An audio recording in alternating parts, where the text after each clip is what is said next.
Hello everyone. 60 days challenge day 21।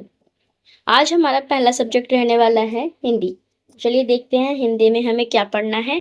जी हाँ, आज हमें पढ़ना है उत्तर प्रदेश की बोलियां। उत्तर प्रदेश में हिंदी की कई बोलियां बोली जाती हैं जो क्षेत्र के अनुसार अपनी भाषा, उच्चारण और शब्दों में भिन्नता रखती है। तो पहला है हमारे यहाँ पे खड़ी बोली। खड़ी बोली के प्रमुख क्षेत्र हैं मेरठ, मुजफ्फरनगर, सहारनपुर, बागपत, गाजियाबाद तथा दिल्ली के आसपास का क्षेत्र। आधुनिक मानक हिंदी के विकास का प्रमुख आधार खड़ी बोली है। आधुनिक हिंदी गद्य के विकास में इसका विशेष योगदान है। देवनागरी लिपि में इसका व्यापक प्रयोग हुआ है। सेकंड, ब्रज भाषा। प्रमुख क्षेत्र है ब्रज भाषा का मथुरा, वृंदावन, आगरा, भरतपुर तथा आसपास का ब्रज क्षेत्र। ब्रज भाषा का संबंध ब्रज क्षेत्र से है। हिंदी साहित्य के भक्ति काल और रीति काल में इसका बहुत महत्वपूर्ण स्थान है। कृष्ण भक्ति साहित्य में इसका विशेष प्रयोग हुआ। प्रमुख साहित्यकार है सूरदास, रसखान, बिहारी और इनकी प्रमुख रचनाएं हैं जैसे सूरदास की सूरसागर, बिहारी की बिहारी बिहारी सतसई। ठीक है। थर्ड है हमारा कन्नौजी। प्रमुख क्षेत्र हो जाएगा कन्नौज तथा उसके आसपास का क्षेत्र। इसे पश्चिमी हिंदी की प्रमुख बोलियों में माना जाता है। कन्नौजी पर आसपास की बोलियों का भी प्रभाव दिखाई देता है। फोर्थ, बुंदेली। प्रमुख क्षेत्र है बुंदेलखंड। उत्तर प्रदेश में मुख्यतः झांसी, जालौन, ललितपुर, हमीरपुर, महोबा आदि क्षेत्रों में इसका प्रभाव है। मध्य प्रदेश के बुंदेलखंड क्षेत्र में भी बुंदेली बोली जाती है। नेक्स्ट है अवधि। प्रमुख क्षेत्र है अवधि का अयोध्या, लखनऊ, सुल्तानपुर, रायबरेली, प्रताप, बाराबंकी, उन्नाव। अवधि पूर्वी हिंदी की प्रमुख बोली है। भक्ति काल में अवधि का विशेष विकास हुआ। रामकथा साहित्य की प्रमुख भाषा अवधि है। प्रमुख साहित्यकार गोस्वामी तुलसीदास और प्रमुख रचना है रामचरितमानस। इसकी विशेषता यह है कि अवधी भाषा बहुत ही सरल, मधुर, भावपूर्ण तथा भोर लोकधर्मी भाषा है। बोलचाल में हो तो का ब का प्रयोग होता है। भोजपुरी। प्रमुख क्षेत्र है पूर्वांचल, गोरखपुर, देवरिया, कुशीनगर, वाराणसी के आसपास आदि तथा पश्चिमी बिहार। भारत के बाहर भी प्रवासी भारतीयों में व्यापक रूप से बोली और समझी जाती है। लोकगीत, लोक नाट्य और लोक संस्कृति की समृद्ध परंपरा भोजपुरी की विशेषता है। प्रमुख साहित्यकार भिखारी ठाकुर और प्रमुख लोक नाट्य विदेशिया। इस भाषा की विशेषता यह है कि यह सरल, ओजपूर्ण, लोक जीवन से जुड़ी हुई तथा भावपूर्ण भाषा बारहे आदि मिलते हैं। बघेली। इसका संबंध बुंदेलखंड, रीवा, सतना, सीधी, सिंगरौली तथा दक्षिण पूर्वी उत्तर प्रदेश के कुछ भाग है। यहाँ मुझे ये ठीक से दिख नहीं रहा है। ठीक है। मध्य प्रदेश के रीवा क्षेत्र में भी व्यापक रूप से बोली जाती है। बघेली पर हिंदी और अवधी दोनों का प्रभाव देखने को मिलता है। यह भाषा मधुर, सरल तथा लोक जीवन से जुड़ी हुई है। इसके शब्दों में हे, काहे, ते, जाइव जैसे रूप मिलते हैं। Our next subject is English. आज हम इंग्लिश में करने वाले हैं रूल नंबर 21। रूल नंबर 21 कहता है कि जहाँ पर वंस और वन सेल्फ होता है वहाँ का एक रूल होता है। वन, जब वन सब्जेक्ट या प्रोनाउन के रूप में होता है। वंस, जब वन के बाद कोई नाउन हो अर्थात पोजेसिव एडजेक्टिव के रूप में प्रयोग होता है। वन सेल्फ, जब वन का प्रयोग रिफ्लेक्सिव प्रोनाउन के रूप में होता है। तो चलिए एक एग्जाम्पल देख लेते हैं। One must perform his duty. तो यहाँ पर आगे वन आ रहा है ना, तो नेक्स्ट में क्या आना चाहिए? वंस आना चाहिए, है ना। तो यहाँ क्या होगा? One must performs once duty. ठीक है।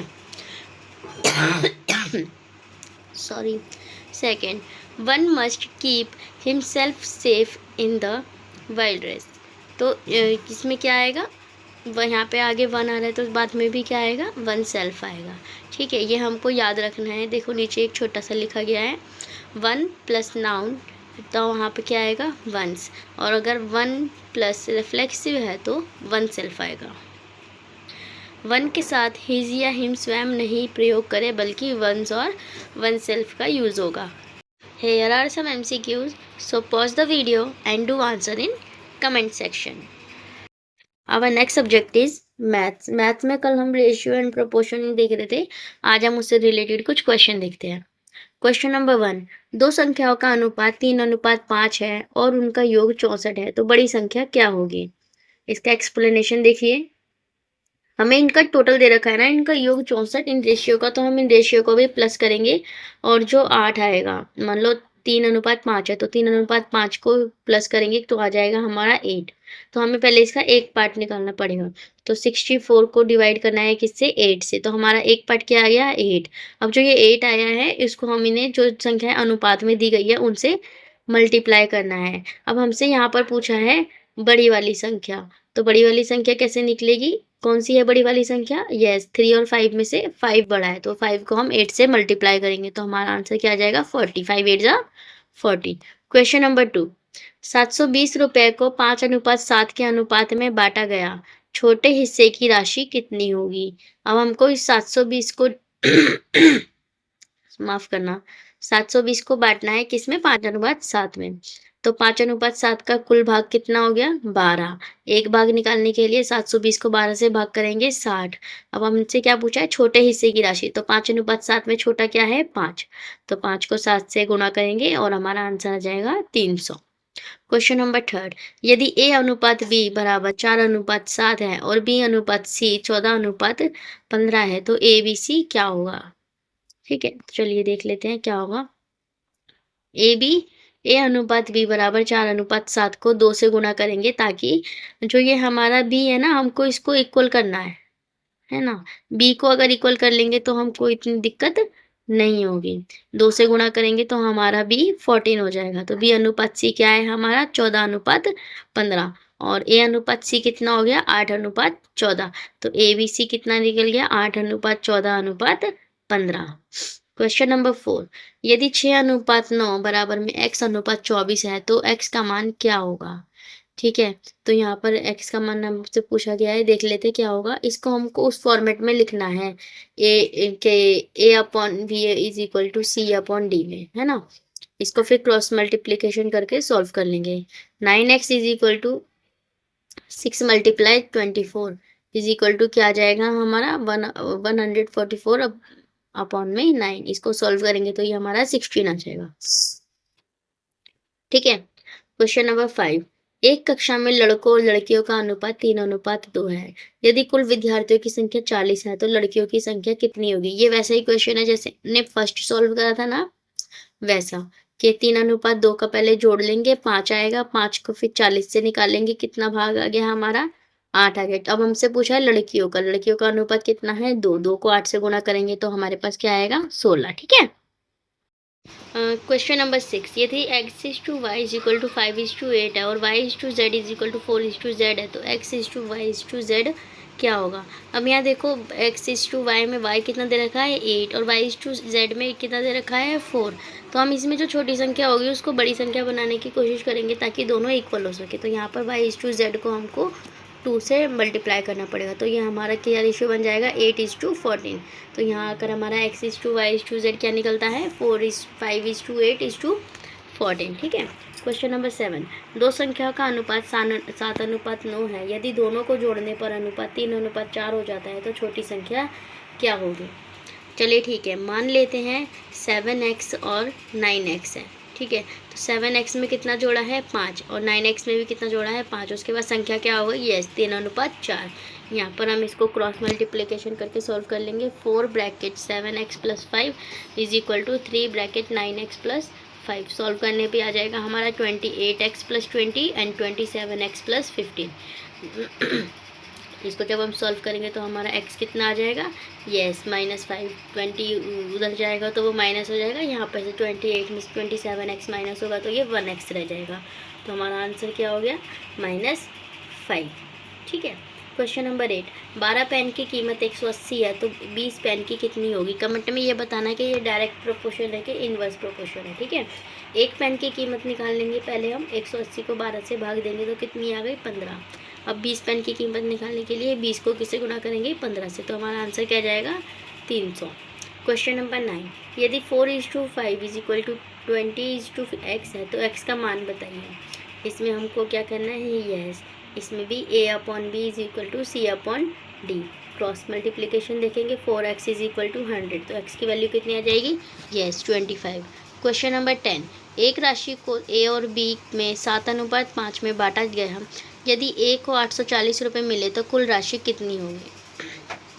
एक्सप्लेनेशन देख लेते हैं। इसका a का भाग कितना है? 7 भाग, 7 कितना है? 840।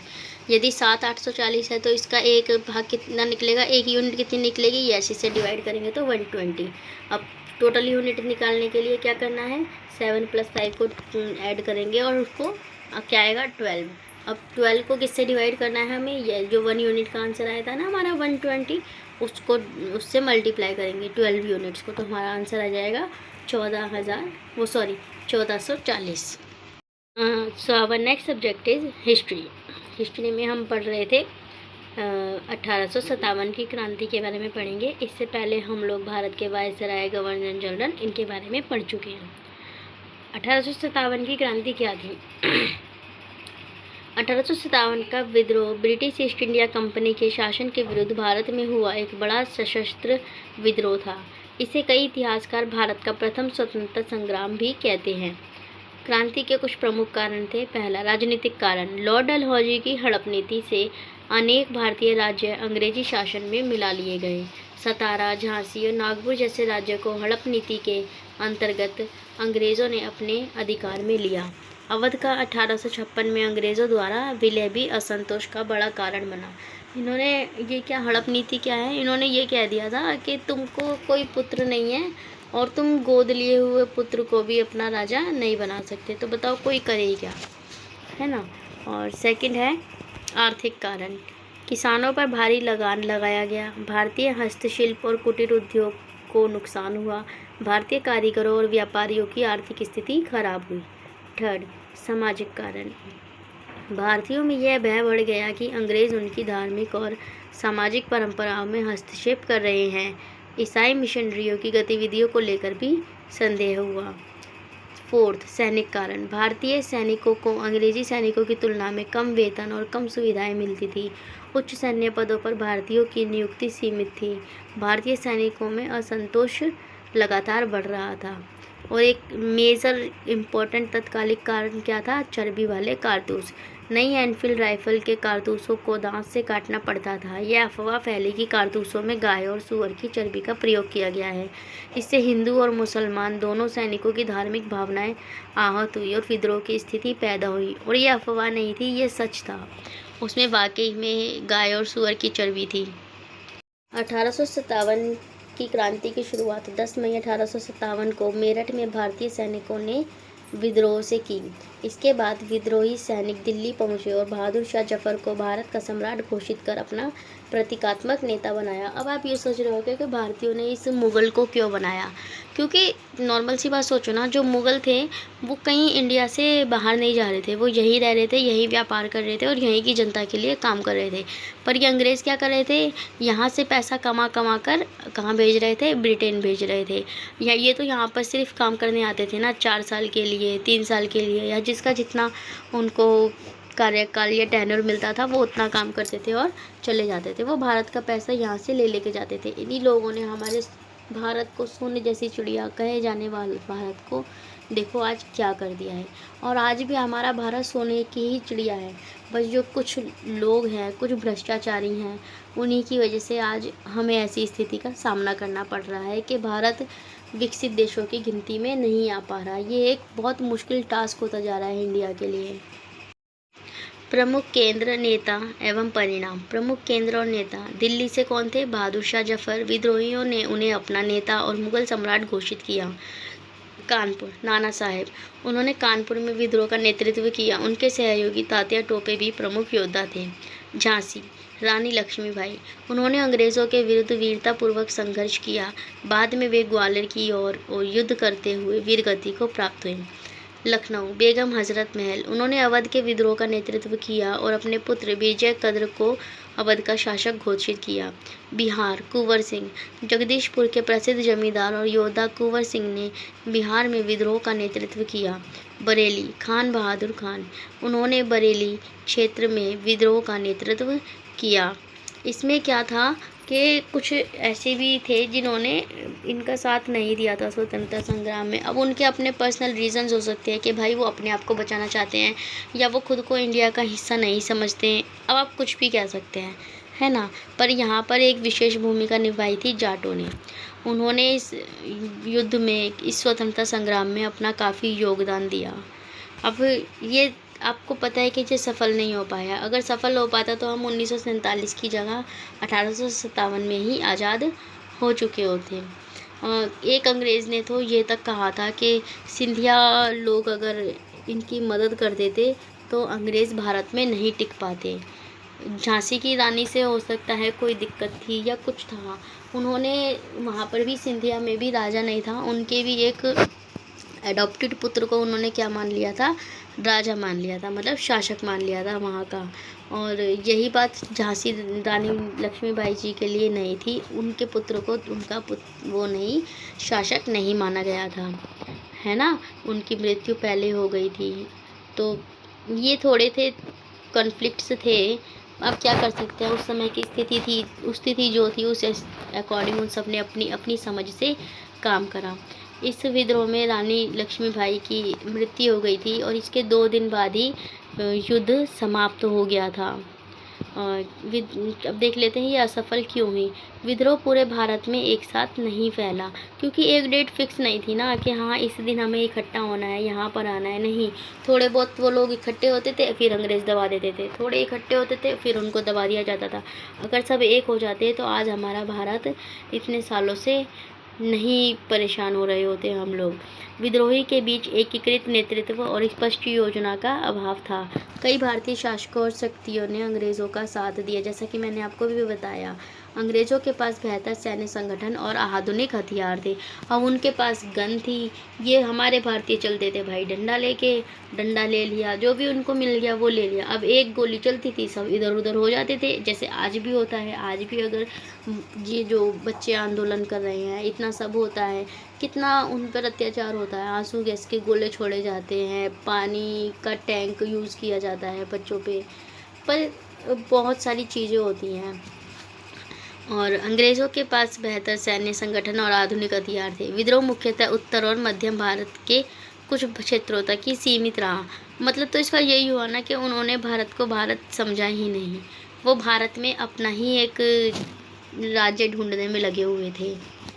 Here are some MCQs, so pause the video and do answer in comment section.